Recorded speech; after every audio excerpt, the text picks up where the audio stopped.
Então, a pergunta que não quer calar, o déficit da Previdência é algo questionável? Totalmente questionável. Nós, inclusive, nos balizamos em instituições como a Associação Nacional dos Fiscais da Receita Federal, o DIEESE, que são entidades sérias, e eles sempre publicam anualmente um balanço da Seguridade Social. O que nós averiguamos quando nós levamos em consideração todas as contribuições que estão previstas na Constituição para o financiamento da Seguridade, nós chegamos justamente à conclusão oposta. Não existe um déficit na Seguridade, e sim um superávit. Superávit esse que, claro, devido às crises que nós venhamos enfrentando desde 2015, eles reduziram, mas ainda sobrou muitos bilhões dessa conta onde nós arrecadamos todos os tributos para a Seguridade e fazemos um encontro de contas com o que é gasto na manutenção do sistema. Então, ao longo desde 1988, nós temos sucessivos superávites. Agora a pergunta é, o que é que foi feito com essa arrecadação?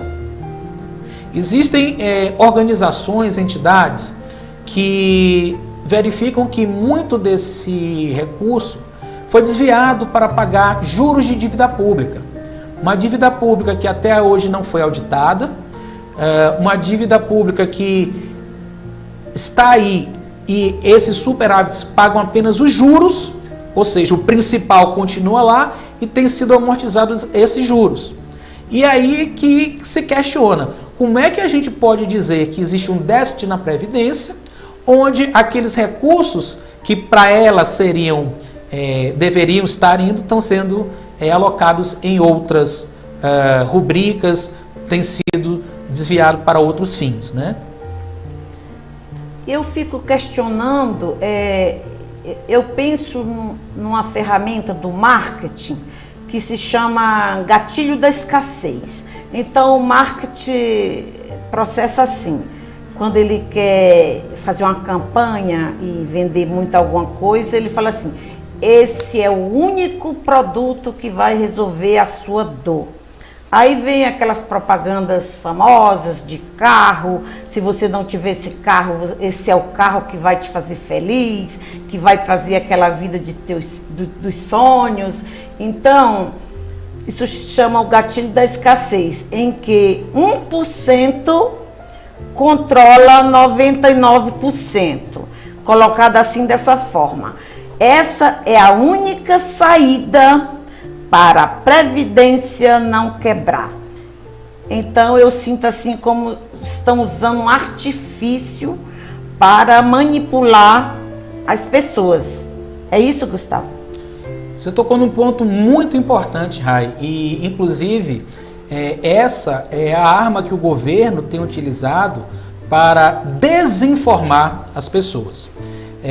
Nós lá na OAB, tanto aqui do Distrito Federal quanto a OAB Nacional, a Anfip, o DIEESE e diversas entidades representantes dos servidores públicos, dos trabalhadores na indústria, no comércio, professores, essas entidades se uniram e criaram um movimento chamado Pela Verdade na Previdência. E esse movimento, junto com outros, como a Frente Parlamentar em Defesa da Previdência Social e outros, entraram com ações na Justiça justamente para questionar as propagandas que o governo vinha veiculando a respeito da reforma, justamente com esse viés. A única maneira de não quebrar a Previdência, se não fizer essa reforma, você vai chegar no caixa para sacar o seu dinheiro e não vai ter mais dinheiro. Era toda essa propaganda terrorista que se fazia justamente por se tratar de um assunto técnico, onde a maioria da população não domina, por ser um assunto de uma grande complexidade. Então, por meio da propaganda falaciosa, o governo tentava desinformar. Esse movimento, por meio de ação judicial, conseguiu uma liminar na Justiça, onde está suspensa essa divulgação pelo governo. Essa liminar, no último final de semana, ela foi confirmada pelo tribunal.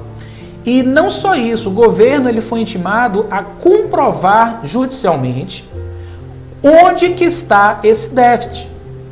Onde que está essa quebradeira da Previdência? E até hoje ele não foi capaz de informar. Então, até hoje essa propaganda continua suspensa, e o que nós, aproveitando essa oportunidade, viemos aqui falar para cada telespectador, é que se informe, procure meios idôneos para saber exatamente o que é que significa a Seguridade Social, como que ela é financiada, quais são as propostas que estão sendo discutidas no Congresso Nacional, para que a partir daí você tenha uma visão realmente clara do que está se discutindo, para que se posicione.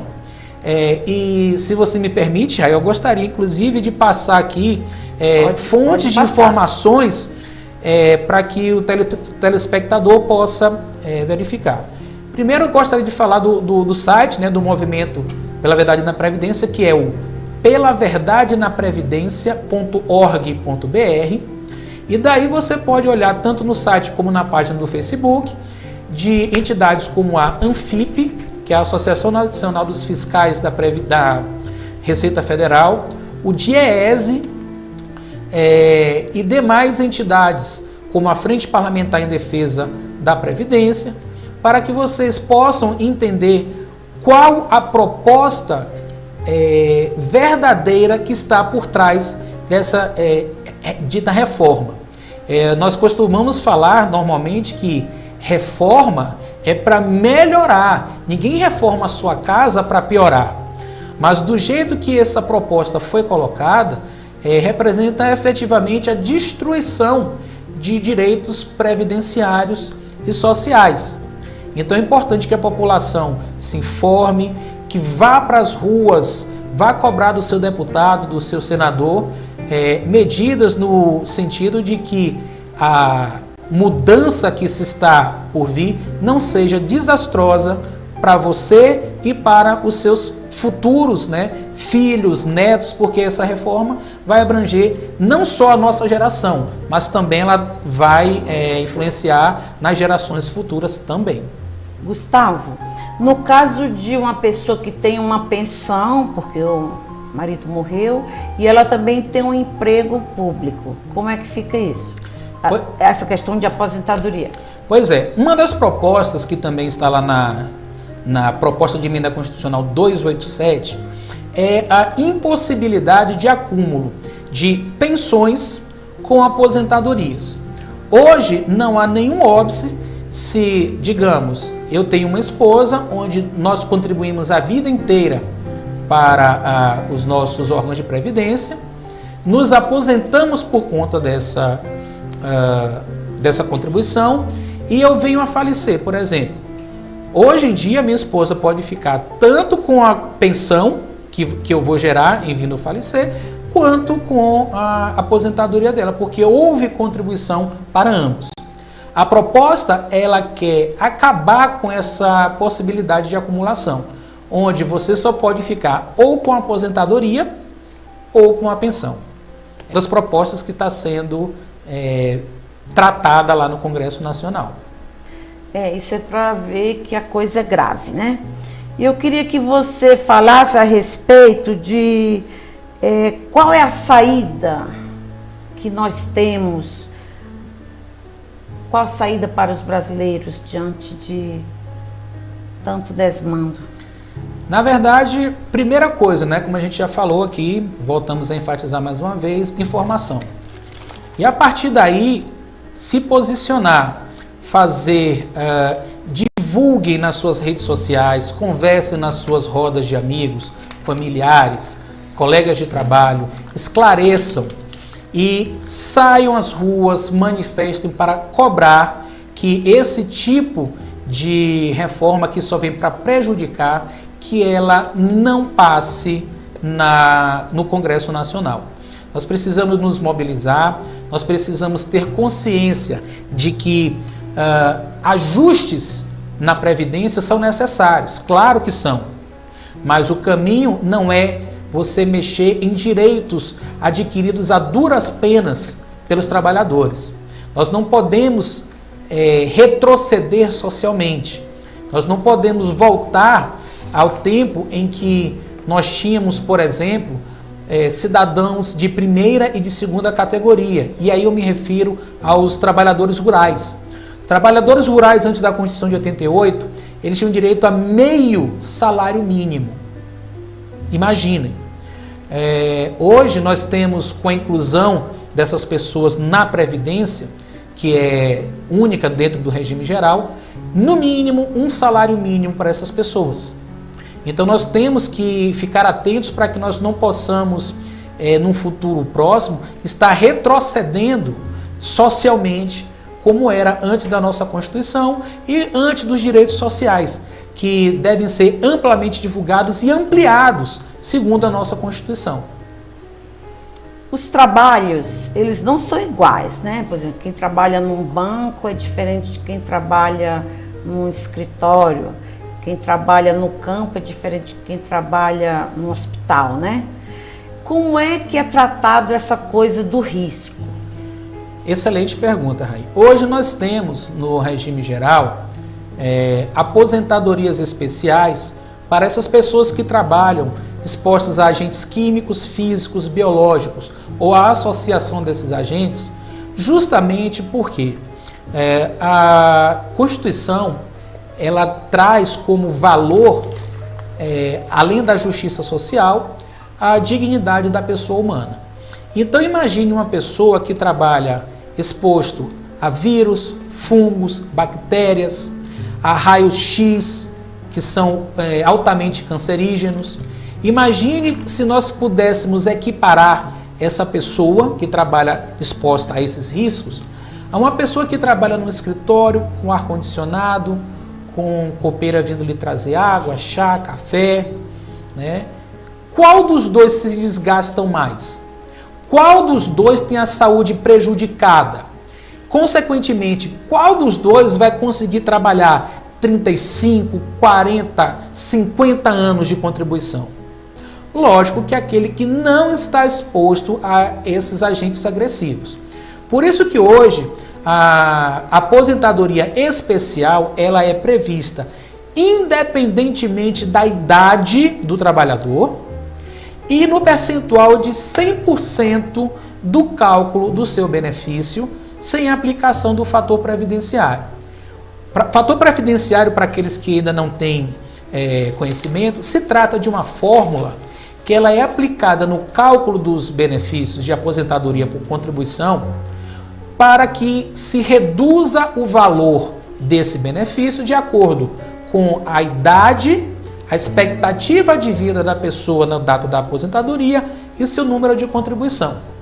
Justamente pelo fato de a pessoa que está trabalhando exposta aos agentes agressivos, ela ter uma prejudicialidade maior à sua saúde, a legislação previu o afastamento, ou melhor, a não aplicação do fator previdenciário e após 15, 20 ou 25 anos de exposição, essas pessoas podem se aposentar. A maioria das pessoas que trabalham expostas a esses agentes nocivos se aposentam após 25 anos de efetiva exposição. Existem apenas duas situações onde a pessoa se aposenta com 20 anos. Uma é quando a pessoa está exposta a amianto ou asbesto, que é uma substância cancerígena, e também quando ela trabalha em subsolo, nas minerações, afastada das frentes de trabalho. As pessoas que trabalham dentro de subsolos em atividade de mineração, lá embaixo, elas se aposentam após 15 anos, por conta da exposição a essa associação de agentes. Então, se a reforma passar, essas pessoas, para poderem se aposentar com 15, 20 ou 25 anos, teriam que ter, pasmem, pelo menos 55 anos de idade, homem ou mulher.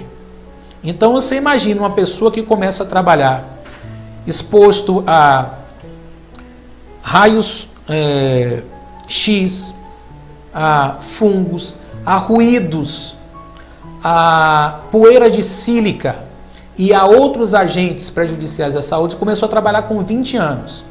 Hoje, aos 45, ela poderia se aposentar. Ela terá que trabalhar, caso a reforma passe, por mais 10 anos nessas condições prejudiciais à saúde. Eu pergunto, será que ela sobreviverá até lá? E se sobreviver, qual será a qualidade de vida de uma pessoa que ficou tanto tempo exposta a agentes agressivos? Então, essa reforma, ela nivela tudo. Exatamente. Ela trata tudo como a mesma coisa, como pessoas iguais, não considera as diferenças, as distinções de trabalho, de profissão.